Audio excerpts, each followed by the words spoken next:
অনেক শিক্ষার্থী আমাদেরকে এসএসসি রেজাল্ট নিয়ে বলছো যে ভাইয়া সকল বিষয়ে সাবজেক্ট ম্যাপিং করা হোক, অর্থাৎ সকল বিষয়ে জেএসসি এবং এসএসসি থেকে নেওয়া হোক। আসলে কি এই বিষয়টা সত্যি কি কারোর জন্য ভালো হবে নাকি খারাপ হবে, সে বিষয় নিয়ে একটু কথা বলবো।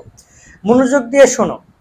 সকল বিষয় বলতে এখানে তোমাদের অলরেডি বাংলা, ইংরেজি, আইসিটি করে 5টা সাবজেক্টে পরীক্ষা হয়েছে, তার সাথে ফিজিক্স হয়েছে, কারো কারো অ্যাকাউন্টিং হয়েছে, লজিক হয়েছে।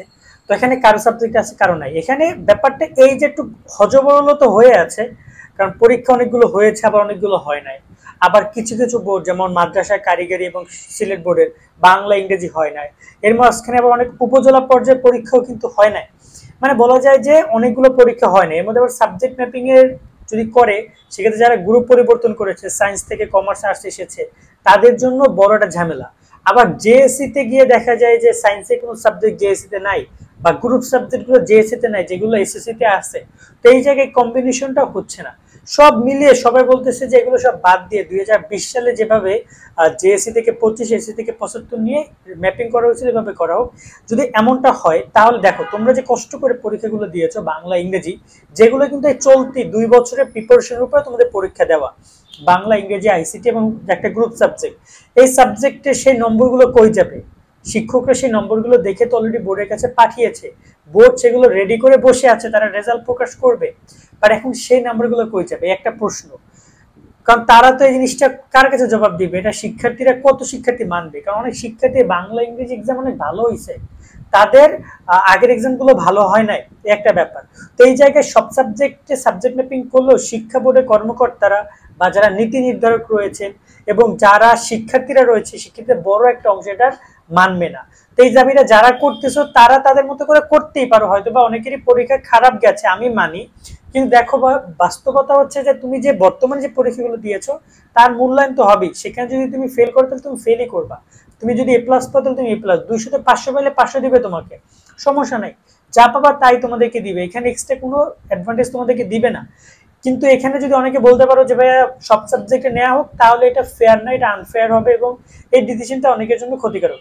প্রথমত দেখো, অটোপাস যে তোমাদেরকে দিচ্ছে বা সাবজেক্ট ম্যাপিং করতেছে, এটার পক্ষে অনেক শিক্ষার্থী না, তারা বলতেছে দেওয়া উচিত ছিল না, তারা এটা নিয়ে অনেক কথাও বলেছে তখন। কিন্তু শিক্ষার্থীদের দাবির মুখে বেশিরভাগ শিক্ষার্থী ছিল পক্ষে, ছিল সাবজেক্ট ম্যাপিং এ, তাই শিক্ষার্থীদের দাবিটা মেনে সাবজেক্ট ম্যাপিং করছে। ঠিক আছে, বেশিরভাগ শিক্ষার্থীদের দাবিটা মেনে। কিন্তু অনেক শিক্ষার্থী কিন্তু পরীক্ষা দিতেও চাচ্ছিল। সো এক্ষেত্রে এখন যদি পুরোপুরিভাবে তাদের পরীক্ষার এই যে যতগুলো পরীক্ষার আগে 5টা দিয়েছে, যদি একটা সাবজেক্ট হইতো, 2টা সাবজেক্ট হইতো, তাহলে আলাদা ব্যাপার ছিল। বাট যেহেতু অলরেডি অনেকগুলো পরীক্ষা, মানে বেশিরভাগ অর্ধেক পরীক্ষা হয়ে গেছে, এবং সবচেয়ে গুরুত্বপূর্ণ ব্যাপার হচ্ছে এই যে বাংলা ইংরেজি আইসিটি হচ্ছে আবশ্যিক 3টা বিষয়। এই 3টে বিষয়ের ভ্যালু অনেক বেশি, অনেক বেশি, সেটা অ্যাডমিশনে হোক, সেটা সব জায়গায় হোক।